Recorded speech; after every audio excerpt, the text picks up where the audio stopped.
पंचम वेद निराला नव ज्योति जगाने वाला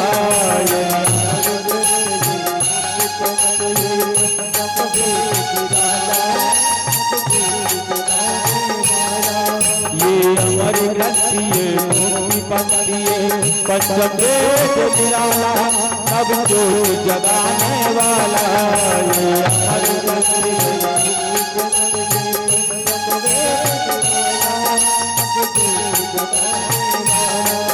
हरि नाम यही हरि नाम यही हरि नाम यही हरि नाम यही जग के मंगल की आरती पापियों को आते हैं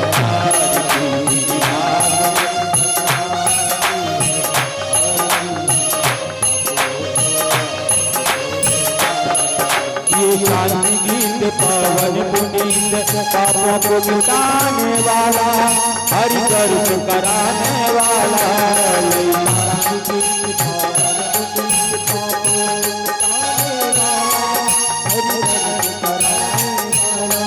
ये शांति गीत पावन पुनीत पापों को मिटाने वाला हरि दर्शन कराने वाला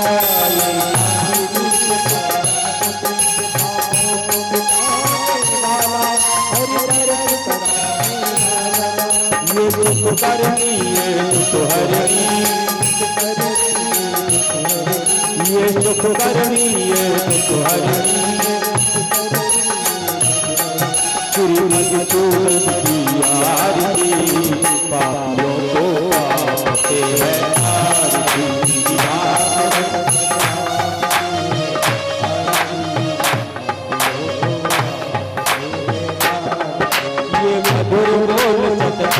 सन्मार्ग बताने वाला और बिगड़ी को बताने वाला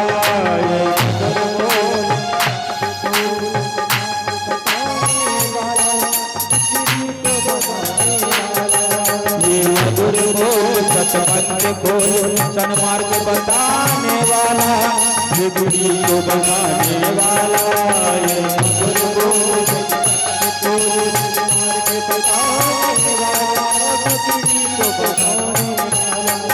श्री राम यही घनश्याम यही सीताराम यही राधे श्याम यही प्रभु की महिमा की आरती पापियों को आते हैं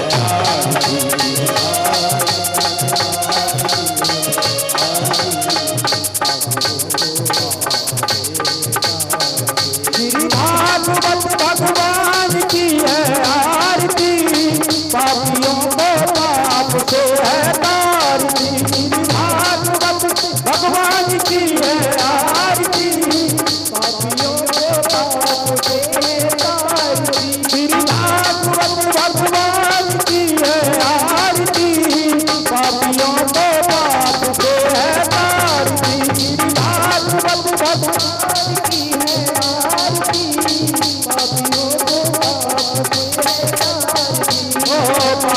को पाप से है तारती पापियों को पाप से है तारती पापियों को पाप से है तारती। बोलिए श्री वृंदावन बिहारी लाल की जय।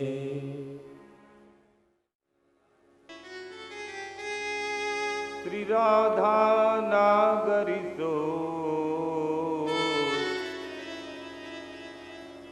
जातन की झाई परे श्याम हरि तो दुति हो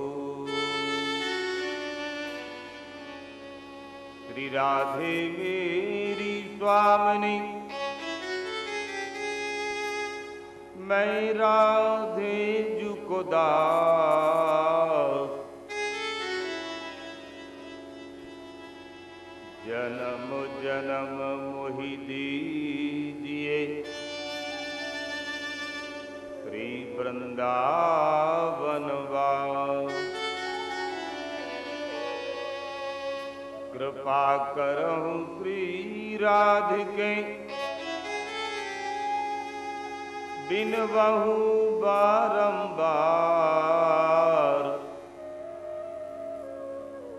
स्मृति मधुर बनी रहे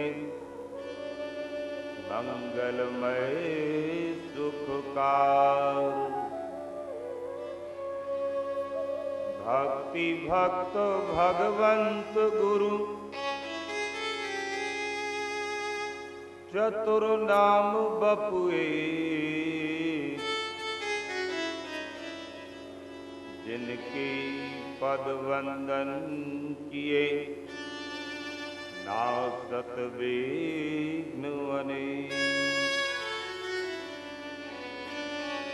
बोलिए सच्चिदानंद भगवान की मुरली मनोहर भगवान की वृंदावन बाकी बिहारी लाल की जगदम्बा महारानी की जय।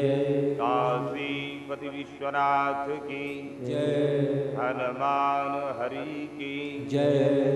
यज्ञ भगवान की जय। गंगा मैया की जय। जमुना महारानी की जय। गौ माता की जय। वेद माता की जय। भागवत महापुराण की जय। परमहंसाचारी सुखदेव भगवान की जय। जय जय श्री राधे। जय जय श्री राधे। जय जय श्री राधे माधव। प्रेम त्रिगुण सच्चिदानंद भगवान की जय।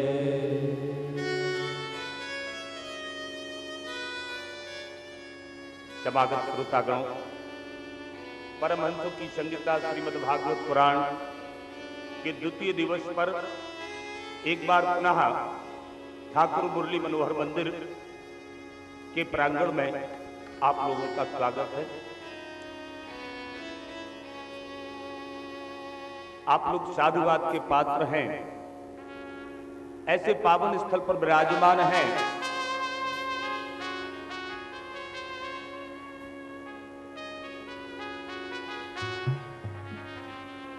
जो संपूर्ण नगर का श्रद्धा का प्रमुख केंद्र है।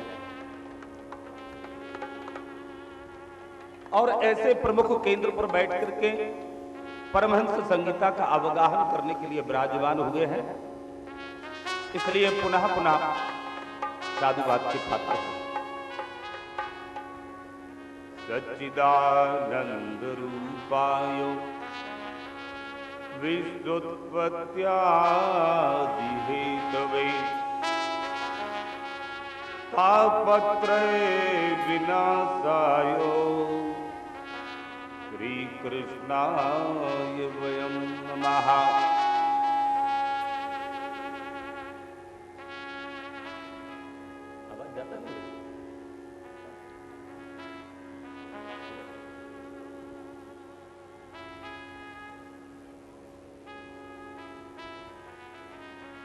तापत्रय विनाशाय श्री कृष्णाय वयं नमः।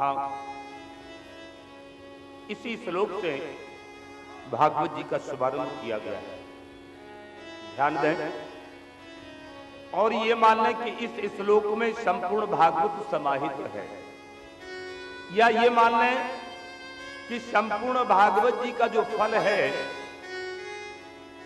इस श्लोक के इस प्रभु की ठाकुर की वंदना के साथ लोगों को बता दिया गया है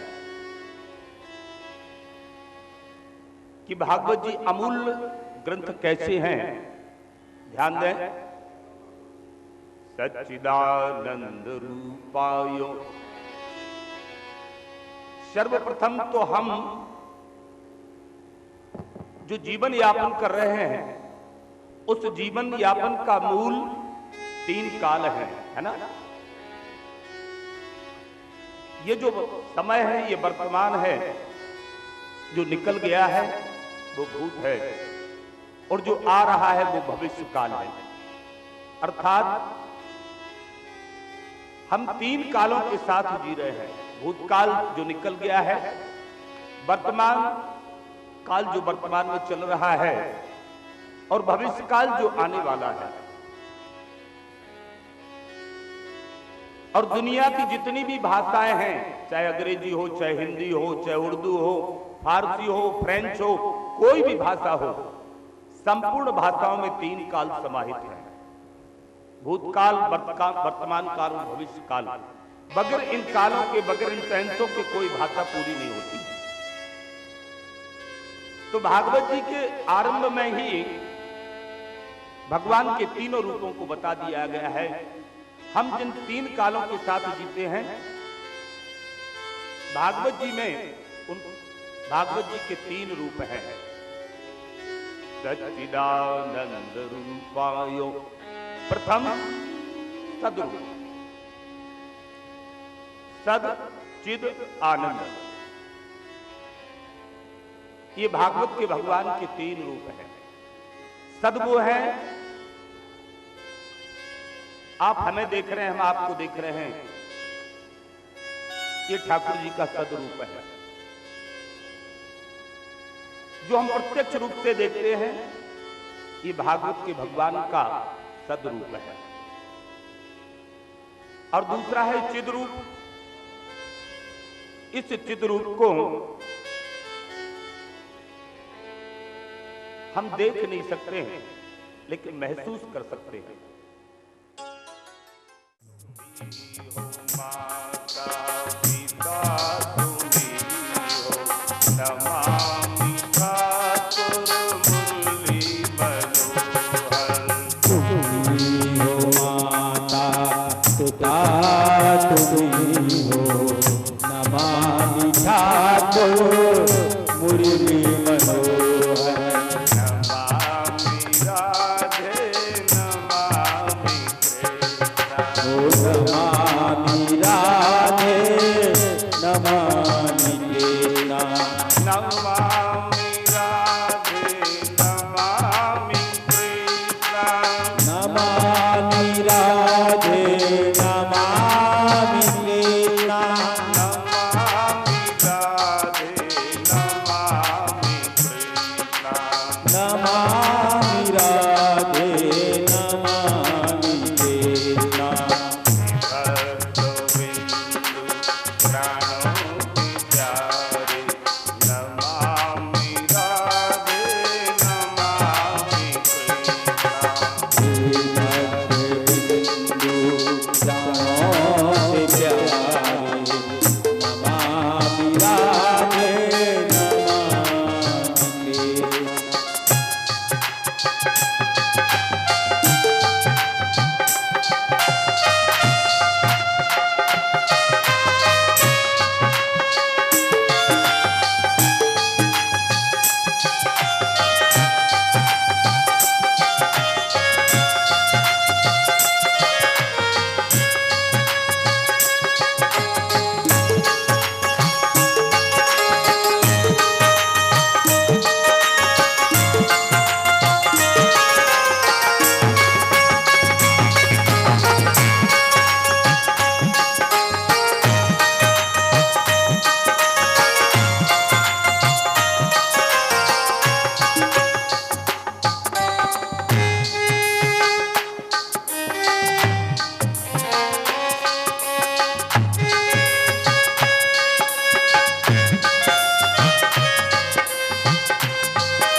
न हम में बल है, न हम में शक्ति।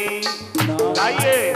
बल है ना हम में शक्ति, न हम में तप है, न हम में भक्ति। ना हम में तप है, ना हम में भक्ति। न हम में बल है, न हम में शक्ति। ना हम में बल है, ना हम में शक्ति। न हम में तप है,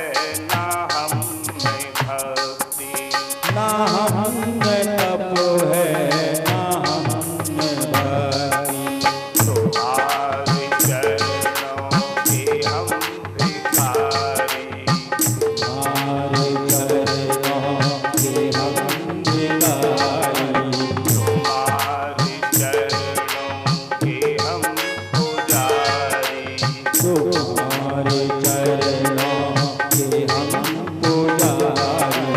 नमामि राधे नमामि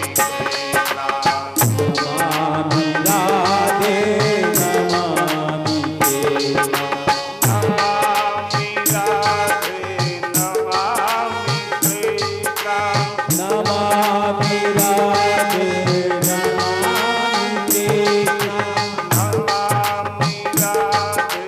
नमामि कृष्णा। नमामि राधे नमामि कृष्णा। नमामि राधे नमामि कृष्णा। नमामि राधे नमामि कृष्णा। नमामि राधे नमामि कृष्णा। ओ माता पिता तुम्ही हो, नमामि राधे नमामि कृष्णा। तुम्ही हो माता पिता तुम्ही हो, नमामि राधे नमामि कृष्णा।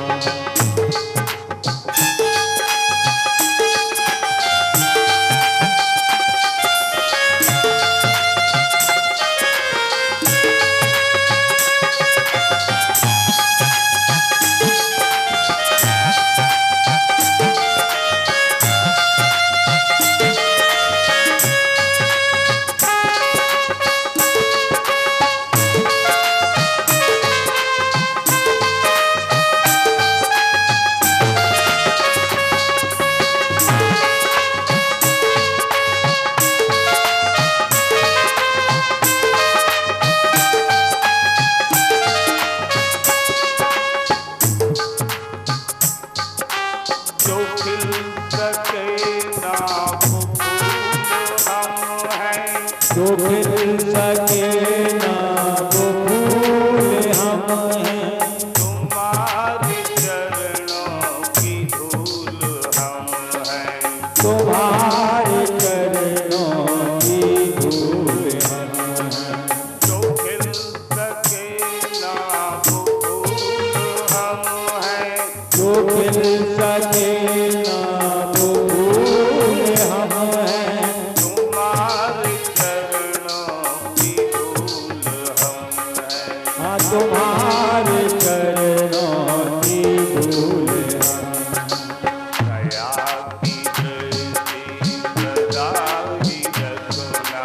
सदा की दृष्टि सदा ही रखना।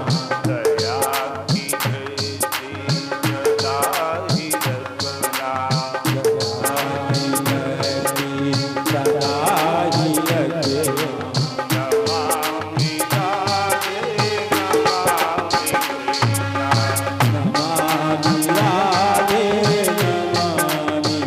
कृष्णा। नमामि राधे नमामि कृष्णा। नमामि राधे नमामि कृष्णा। नमामि राधे नमामि कृष्णा। नमामि राधे नमामि कृष्णा। नमामि राधे नमामि कृष्णा। तुम्ही हो माता पिता तुम्ही हो, नमामि राधे नमामि कृष्णा। तुम्ही हो माता पिता तुम्ही हो, नमामि राधे नमामि कृष्णा। ओ माता पिता तुम्ही हो, नमामि राधे नमामि कृष्णा।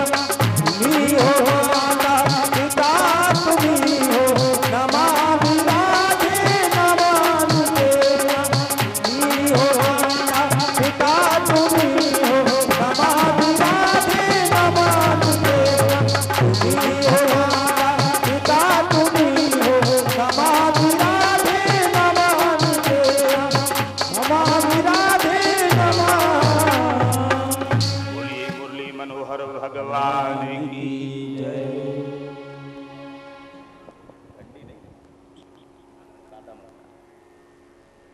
समागत श्रोतागणों, तापत्रय विनाशाय श्री कृष्णाय वयं नमः। ये दूसरी पंक्ति है तो वो 3 ताप कौन से हैं जिनके लिए हम श्री कृष्ण की शरण में जाते हैं?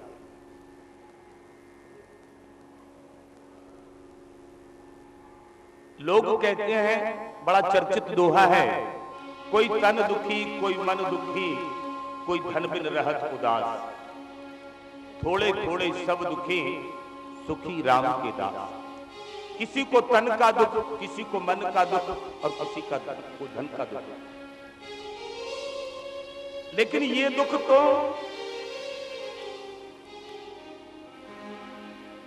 बाह्य रूप से, ये बाह्य दुख हैं। हमारे अंदर के 3 दुख और महत्वपूर्ण हैं। अभी हम जो चर्चा कर चुके हैं 3 कालों की, तो हम जब भूतकाल में जाते हैं तो हमें शोक व्यथित करता है। काय का शोक? हमारे इतने पूर्वज थे, हमारे पूर्वजों का ये प्रताप था, हमारे पास ये था, और अब नहीं है। तो भूतकाल का शोक प्रथम प्रकार का ताप। वर्तमान में जब हम जीते हैं तो हमें मोह भय बहुत रहता है। हमारा ये बेटा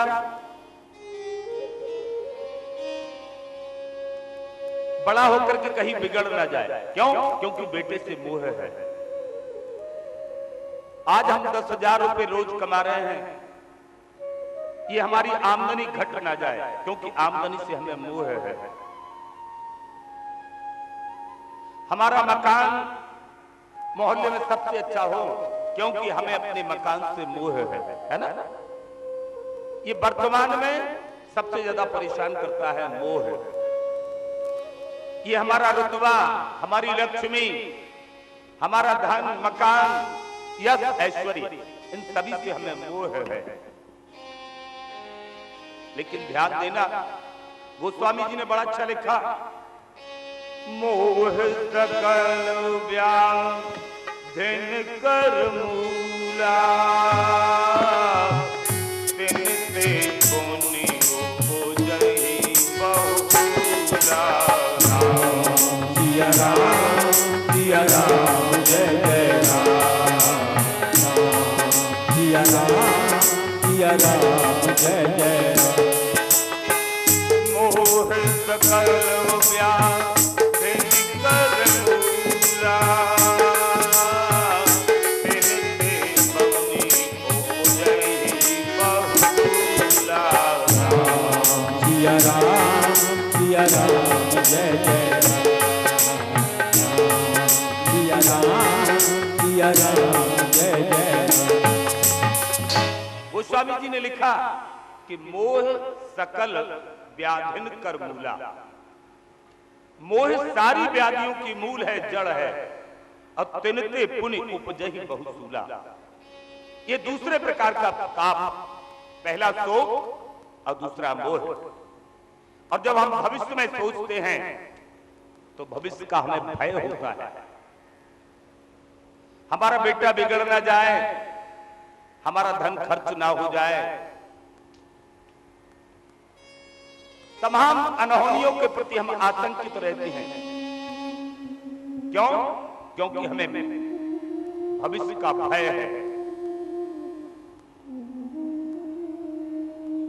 लोग तो पेंशन की योजना से भी जुड़ जाते हैं ना, क्योंकि भविष्य में बेटे ने पानी पिलाया ना पिलाया तो ये भय है।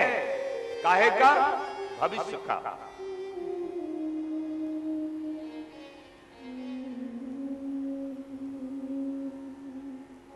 पर भागवत जी कहती हैं, तापत्र विनाशाय श्री कृष्णाय वयं नमः।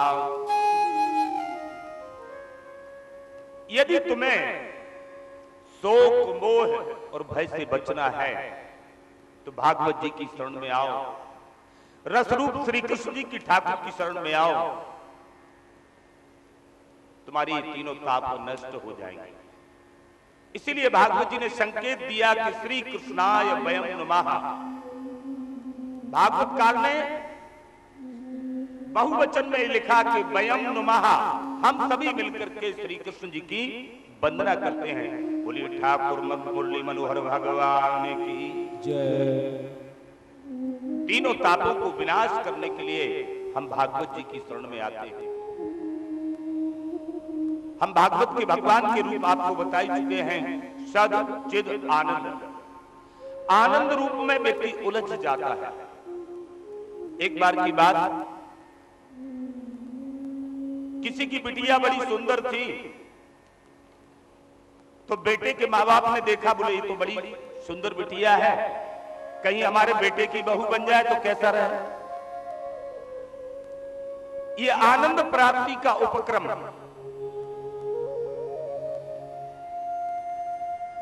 एक तांत्रिक जी के पास माताजी और पिताजी पहुंच गए। बोले तांत्रिक जी, ऐसी कोई व्यवस्था है कि सुंदर बिटिया के माँ बाप हमारे यहाँ रिश्ता लेकर के आ जाएं और हमारे बेटे का विवाह इसके साथ हो जाए। तांत्रिक जी ने अनुष्ठान कर दिया। वो बिटिया उसके यहाँ ब्याह गई, बहू बन गई।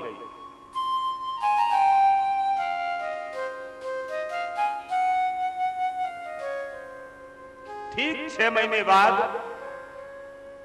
वही जो अब ससुर जी बन गए थे, उस सासू मां बन गई थी, वो उन्हीं तांत्रिक जी के पास पहुंचे। बोले तांत्रिक जी, ऐसा कोई तरीका है क्या कि हमारी बहू हमारे बेटे का पिंड जल्दी से छोड़ दे।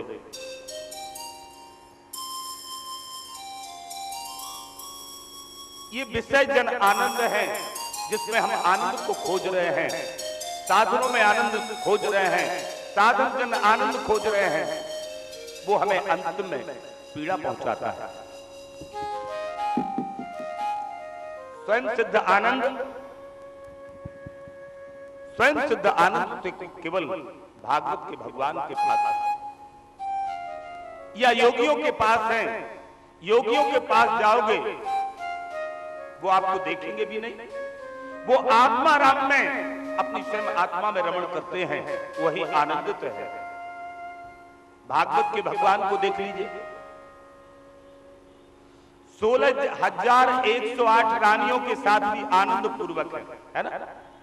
संसार के मनुष्य एक एक रानियों से परेशान है, एक रानी है इसके बाद भी परेशान है ना। लेकिन भागवत के भगवान के पास 16,108 रानियां हैं, फिर भी वो व्यथित नहीं है। सुना कभी कि भगवान कृष्ण ने रोया हो? कभी नहीं रोए। कब रोते हैं भगवान? जब योगियों को कष्ट होता है, संतों को कष्ट होता है, सज्जनों को कष्ट होता है, गायों को दुत्कारा जाता है, अपने पूज्य जनों को प्रताड़ित किया जाता है, तब भगवान रोते हैं। लेकिन भागवत के भगवान 16,108 रानियों के साथ भी प्रमुदित। जब महाभारत का संग्राम हो रहा था, उनके स्वजन परिजन रिश्तेदार नातेदार वही मार रहे थे, वही मारे जा रहे थे, लेकिन श्री कृष्ण रोए नहीं।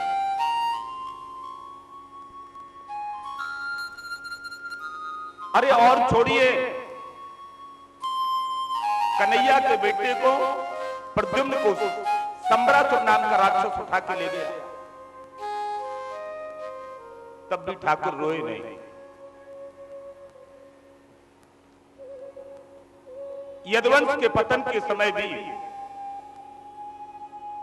ठाकुर रोए नहीं। क्यों?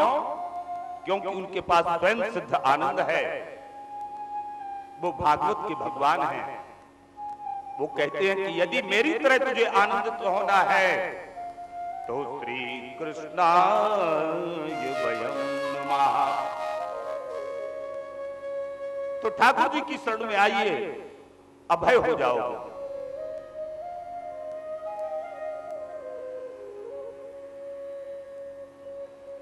भगवान को देखा है आप लोगों ने? कितने लोग ऐसे हैं जरा हाथ उठा करके बताएं जिनने भगवान को देखा हो?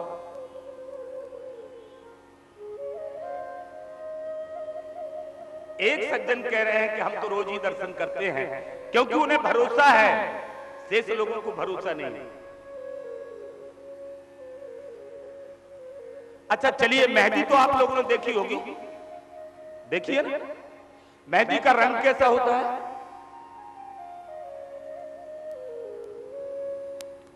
आप लोगों की आवाज आ नहीं रही है। देखिए भागवत में प्रश्नोत्तर है। परीक्षित राजा ने पूछा है, सुखदेव जी ने बताया है। इसी प्रकार से यदि आप नहीं पूछेंगे तो हम पूछेंगे कि हम जो कह रहे हैं वो आपको समझ में आ रहा है कि नहीं। तो मेहंदी का रंग कैसा होता है? कोई कह रहा है हरा, कोई कह रहा है काला। आजकल तो कई प्रकार की मेहंदी आ रही है, लेकिन नहीं, मेहंदी का रंग होता है लाल, होता ना। लेकिन मेहंदी प्रत्यक्ष रूप से हरी दिखती है। लाली मेरे लाल की घट घट रही समान, ज्यों मेहंदी के पात्र में लाली लखी न जाए। मेहंदी की लालिमा लखी नहीं जाती है, दिखाई नहीं देती है। उसकी लालिमा को प्राप्त करने के लिए पहले उसको घिसा जाता है, रगड़ा जाता है, महीन किया जाता है, उसका मंथन किया जाता है, फिर उसको रचाया जाता है, तब वो अपनी लालिमा का दर्शन कराती है। ठीक इसी प्रकार से हमारे भागवत जी के भगवान हैं। जब भागवत तत्व को हम अपने जीवन में धारण कर लेते हैं तो मेहंदी की लालिमा की तरह भागवत के भगवान भी उस आनंद को प्रदान कर देते हैं। कुछ लोग कहते हैं कथा को सुनने से क्या फायदा, हम 2-3-4 घंटे खराब करें, घर पे बैठे बैठे या लेटे हुए आराम करेंगे। कहते ना कुछ जो थोड़ा बहुत पढ़े लिखे होते हैं, कथा से जो लाभ है वो भागवत जी में बताया है। भगवता प्रोक्तम इति भागवतम, ये भगवान की वाणी है, इसलिए इसका नाम है भागवत। और आप लोग तो कथा के प्रबुद्ध श्रोता हैं। भागवत का फल रास पंचाध्यायी में प्राप्त होता है ना। जब भगवान गोपियों को रास मंडल में प्राप्त हो जाते हैं और रास नृत्य होता है, ये गोपी रूपी जीव का कर्म का फल है कि परमात्मा रूपी फल उन्हें रास मंडल में प्राप्त हो गया। और तभी सहसा क्या होता है कि गोपियों को आ जाता है अभिमान और वहां से खिसक जाते हैं भगवान, है ना। गोपियां नाचते नाचते ऐसा मानने लगी कि हम बड़े सुंदर हैं, इसीलिए ये अखिल ब्रह्मांड नायक हमारे साथ नाचता है। तो जैसे ये अभिमान आया और भगवान वहां से अंतर ध्यान हो गए।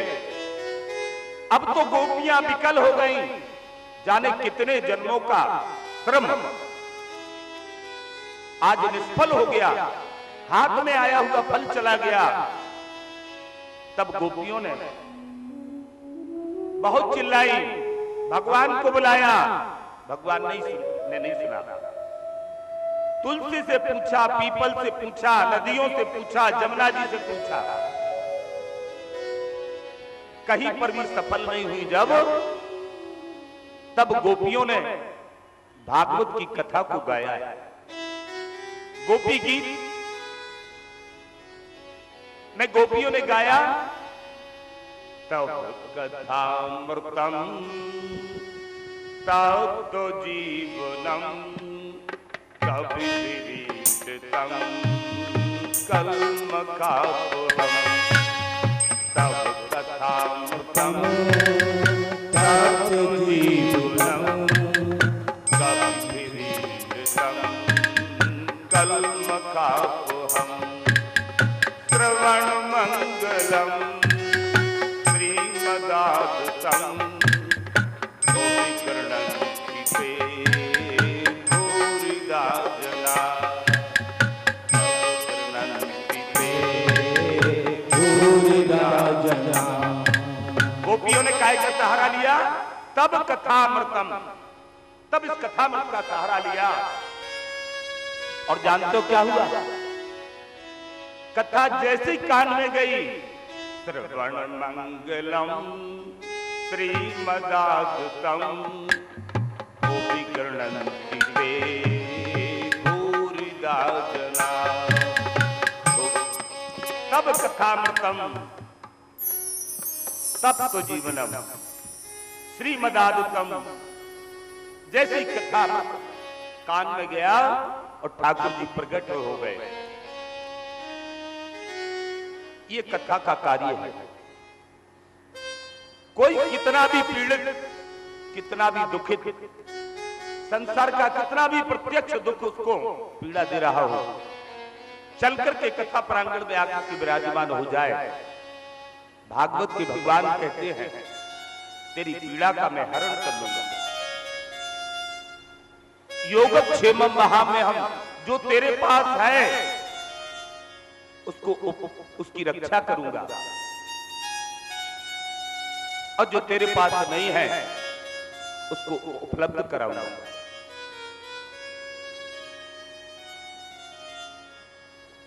कथा सुनने की, कथा की एक झांकी और आप लोगों को बताएंगे।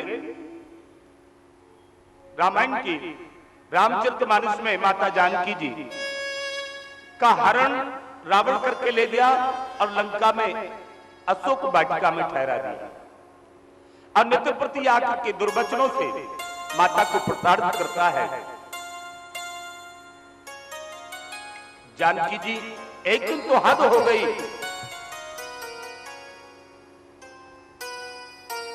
जब रावण ने दुर्भाग्य कहे तो माता जानकी अपने प्राणों का त्याग करने के लिए, विसर्जन करने के लिए तैयार हुई। और ये उसी दिन की बात है जब हनुमान जी मुद्रिका लेकर के अशोक वृक्ष पर बैठे हुए थे। रावण ने जो वाक्य कहे वो हनुमान जी ने सुने हुए थे।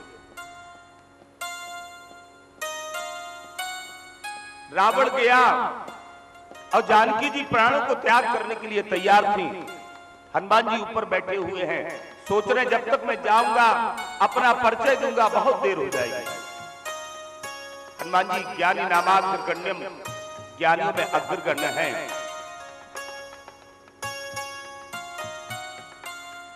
हनुमान जी ने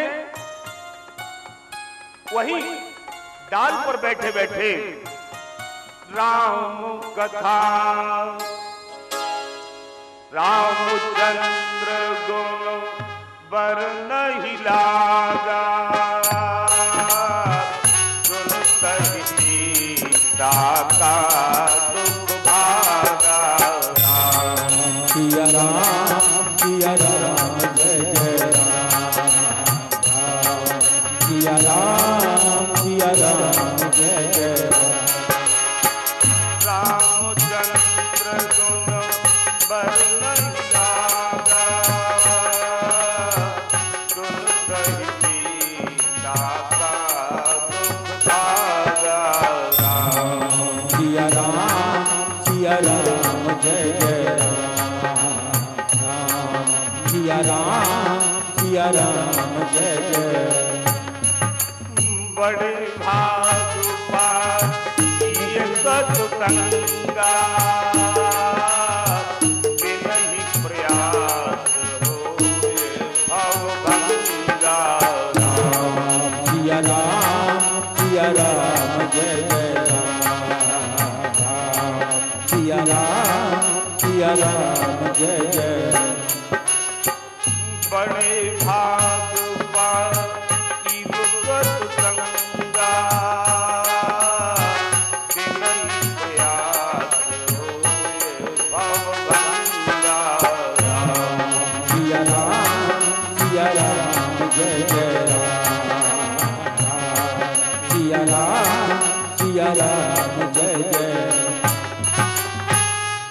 हनुमान जी ने वहीं डाली पर बैठे बैठे हुए, यदि हम उतरेंगे परिचय देंगे देर हो जाएगी, वहीं पर डाली पर बैठे बैठे रामचंद्र गुण बरने लगा। और उसका प्रभाव जानते हो क्या हुआ? सुनते ही सीता का दुख भागा। ऐसी कोई दवाई दुनिया में नहीं बनी जो अंदर जाते ही सारी पीड़ा का हरण कर ले। केवल कथा को छोड़ो, कथा प्रांगण में जैसे ही मनुष्य आता है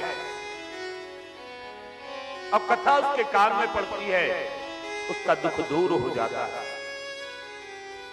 इसीलिए लिखा, बड़े भाग पाई सत्संगा, तो बिनहि प्रयास होय भव भंगा। एक सूक्ति भी है, सत्संगात पलायते कामा। सत्संग करने से कामनाएं पलायन कर जाती हैं। और जब व्यक्ति निष्काम हो जाता है तो फिर उसको कोई कष्ट नहीं, कोई पीड़ा नहीं। लेकिन कथा सुनने की पद्धति है,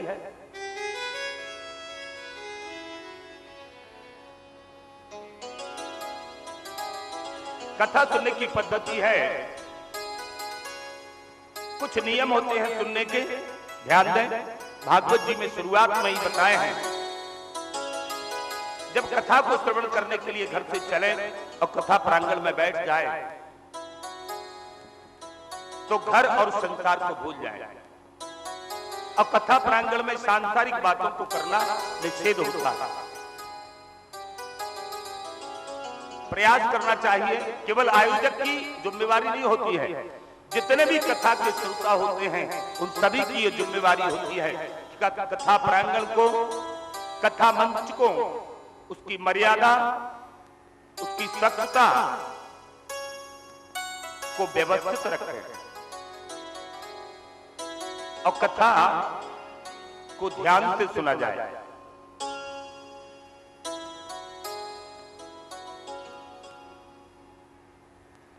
एक बार की बात है, क्योंकि कथा से ध्यान हटा तो आपको विलोम अर्थ भी समझ में आ सकता है। हम जो यहां से कह रहे हैं उसका विलोम आपको समझ में आ गया तो अनर्थ हो जाएगा। इसलिए कथा को ज्ञान से और ध्यान से सुना जाए। एक बार की बात है, एक जगह भागवत कथा चल रही थी। एक सुधी श्रोता थे, सबसे आगे बैठते थे, रोज कथा सुनने आते, बड़े मगन होकर के कथा सुनते।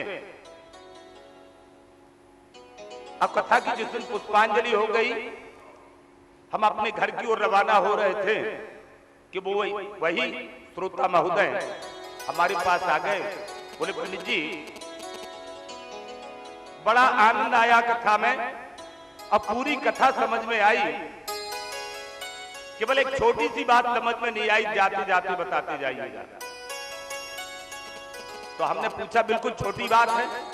बोले, बिल्कुल 1 मिनट की बात है, 1 सेकंड की। तो हमने कहा, पूछ लीजिए। तो बोले, पंडित जी ये बता दीजिए कि कृष्ण जी राक्षस थे कि कंस राक्षस था? तो हमने उनसे कहा कि भैया, ना तो कृष्ण जी राक्षस थे और ना कंस जी राक्षस थे। राक्षस तो हम हैं जो आप जैसे देवताओं को कथा सुना रहे थे।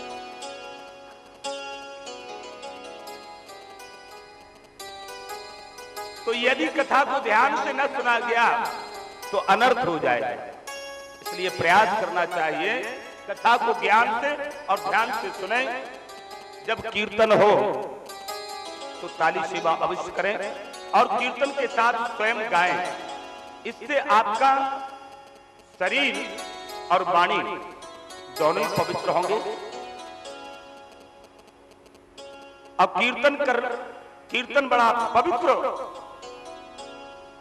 शब्द है। जो कीर्तन नहीं करता है या जो कीर्तन का विरोध करता है,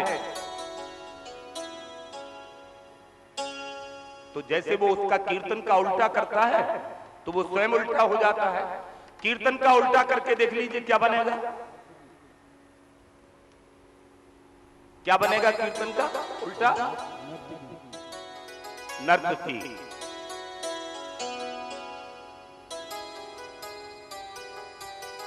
तो कीर्तन को अवश्य करना चाहिए। कथा जब आरंभ हो, आते जाते समय व्यासपीठ का वंदन करना चाहिए। कथा को लेट करके प्रमादवश व्यासपीठ से उच्च आसन पर बैठ करके कथा को श्रवण नहीं करना चाहिए।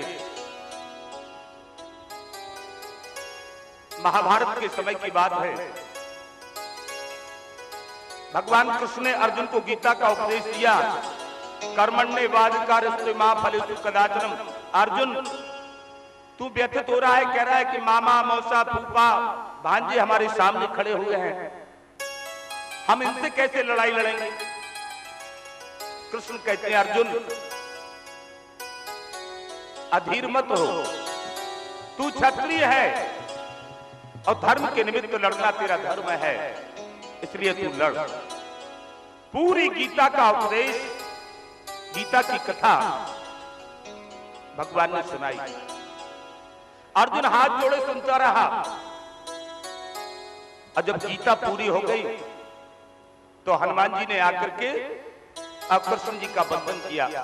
बोले, ठाकुर मैंने भी गीता सुनी है और मैं आपने मुझे गीता का ज्ञान दिया है, इसलिए आप मेरे गुरुवत हो गए। मैं आपको दक्षिणा देना चाहता हूं, बताओ आपको क्या दक्षिणा दे दूं? तो कृष्ण बोले, हनुमान जी तुम तो यहां थे ही नहीं, तुमने ये गीता की कथा कैसे सुन ली? हनुमान जी बोले, महाराज मैं रथ के ऊपर ध्वजा पर विराजमान था, वही सब बैठ के मैंने कथा को सुना है। कृष्ण जी तुरंत बोले, हनुमान जी तुमने मर्यादा का उल्लंघन किया, इसलिए जाओ तुम पिशाच हो जाओ। हनुमान जी को पिशाच योनि में जाना पड़ा। हनुमान जी कहते हैं, प्रभु ठाकुर आपने जो हमें श्राप दिया वो स्वीकार है, लेकिन इस श्राप से हमारी मुक्ति कैसे होगी? तब ठाकुर कहते हैं कि हनुमान जी जो मैंने तुझे गीता का ज्ञान दिया है, इस पर जब तुम टीका लिख दोगे तो इस श्राप से मुक्त हो जाओगे। हनुमान जी ने गीता पर टीका लिखी और वो टीका आज भी पिशाच गीता के नाम से जानी जाती है, क्योंकि हनुमान जी उस समय पिशाच योनि में थे और उस समय उन्होंने गीता पर टीका लिखी, इसलिए उसको पिशाच टीका के नाम से जानते हैं। हनुमान जी उस पिशाच योनि से मुक्त हो गए। तो भागवतकार ने लिखा कि भागवत की कथा अमर्यादित ढंग से नहीं सुनना चाहिए। कभी भी व्यासपीठ से उच्चासन पर बैठ के कथा सुनने से अपराध होता है।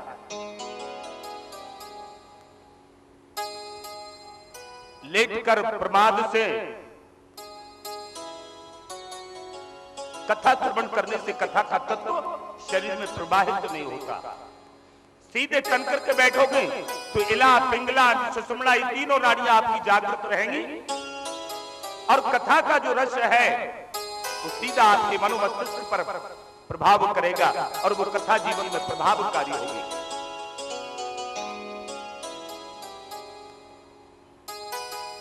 बूढ़े बुजुर्गों के लिए कुछ छूटें दी गई हैं कि वो टिक करके कथा सुन सकते हैं, लेकिन कैसे भी कथा सुनो, एक आसन के घूंटे पर हाथ रख करके कभी भी बैठ करके कथा को सुनना नहीं चाहिए। इस आसन का नाम है दरिद्रासन। यदि इस आसन पर बैठ करके देवराज इंद्र भी कथा सुनेंगे वो भी दरिद्र हो जाएंगे। इसलिए घूंटे पर हाथ रख करके कभी कथा को श्रवण नहीं करना चाहिए। नारायण हरि कथा में ये पांचों न सुहावत, विषय भोग निद्रा हसी, जगत प्रीति बहुभाव। पांच बातें कथा में निषेध है। बोलिए व्यास नंदन सुखदेव भगवान की। जिस प्रकार हम सभी यहां मुरली मनोहर मंदिर में भागवत की कथा को श्रवण करने के लिए विराजमान हैं। कौन सी कथा? श्री कृष्ण रसामृत। कृष्ण तत्व को जानना चाहते हैं। जिस प्रकार हम यहां इकट्ठे हुए हैं, इसी प्रकार से एक बार 88,000 संत नैमिषारण्य तीर्थ में इकट्ठा हुए हैं। वहां आनंद रूपी परमात्मा की खोज के विषय में चर्चा चल रही है। कोई कह रहा है जप करने से यज्ञानाम जप यज्ञोऽस्मि। कोई कह रहा है सारे यज्ञों में जप यज्ञ श्रेष्ठ होता है। कोई कहता है यज्ञ करने से आनंद रूपी परमात्मा मिल जाते हैं। अपने अपने मत प्रकट और प्रेषित कर रहे हैं। उसी समय की बात है, उन 88,000 संतों के मध्य में 20 वर्षीय ऋषि श्री सूत जी महाराज ने प्रवेश किया। बोलिए सूत जी भगवान महाराज की जय।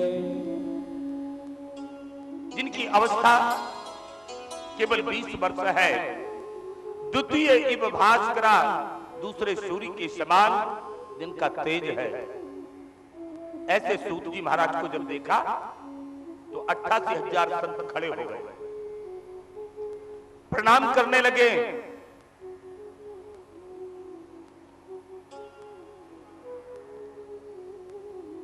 जैसे ही उन 88,000 संतों ने प्रणाम किया, सूत जी को थोड़ी लज्जा महसूस हुई।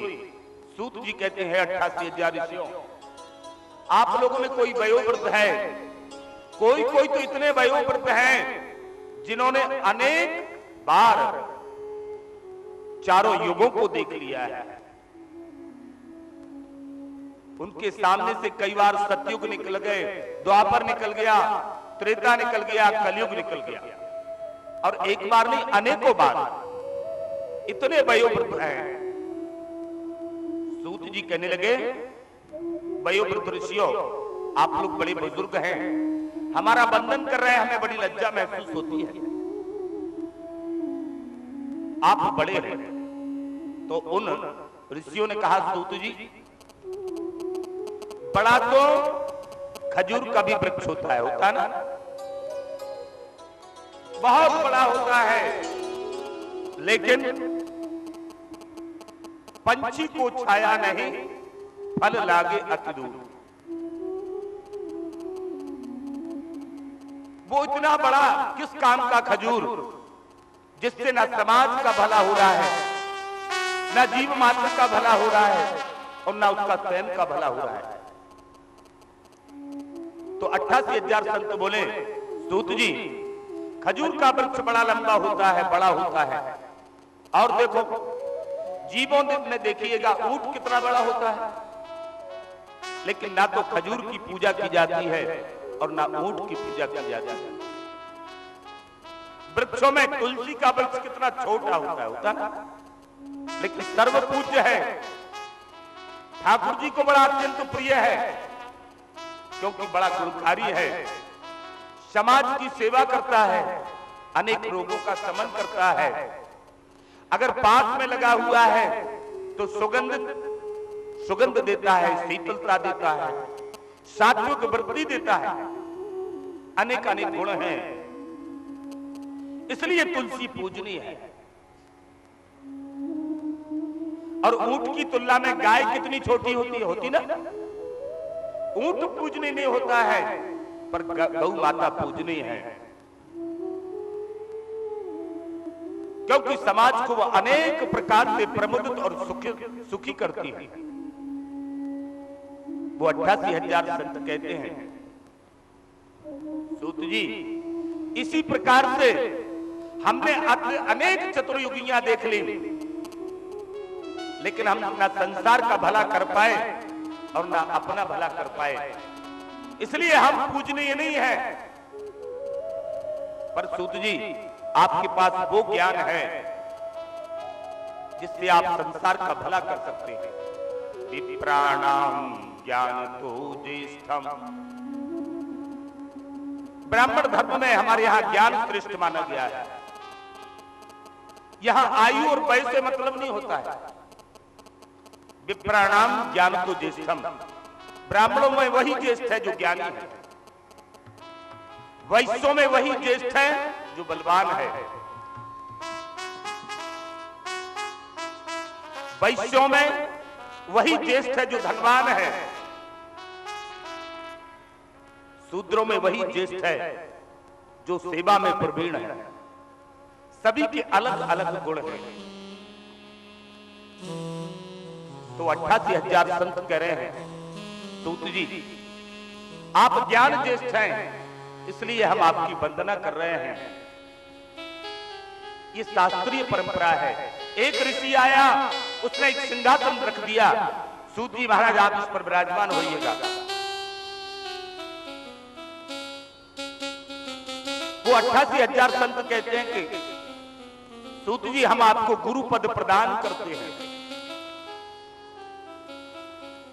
ये हमारी भारतीय संस्कृति है। जब किसी से ज्ञान लेना होता है तो उसे हम गुरु पद दान करते हैं।